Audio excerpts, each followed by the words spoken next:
La légende du guerrier pingouin d'or. Il était une fois un chevalier pingouin qui aimait la princesse. Mais le méchant sorcier pingouin enleva la princesse pingouine avec son dragon en forme de pingouin. Le royaume pingouin était dévasté. Patrick le chevalier aimait la princesse Francine. Avec son ami cochon, ils allèrent délivrer la princesse du tyran sorcier.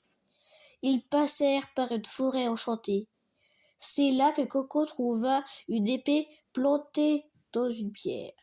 Il essaya de l'enlever, mais ne réussit pas. Euh, euh, euh.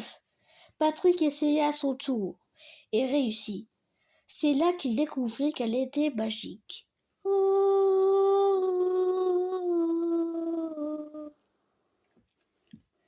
Enfin sortis de la forêt, ils virent la maison du sorcier.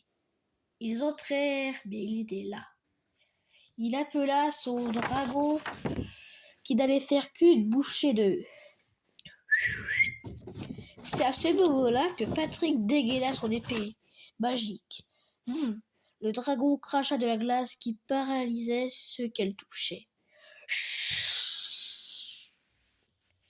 Coco se dirigea sur le sorcier, mais ne put, car le dragon l'en empêcha. Mais il sauta et chevaucha le dragon.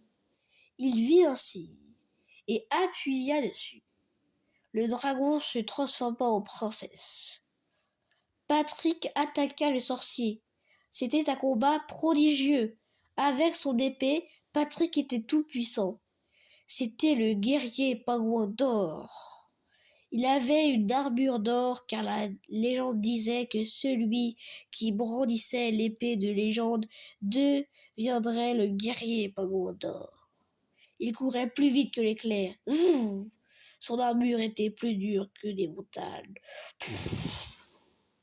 Le sorcier ne put gagner. Il était vaincu. Et on découvrit que c'était le méchant singe, Satouille. Le chevalier pingouin d'or épousa la princesse et ils eurent beaucoup d'enfants. Le royaume pingouin était donc sauvé.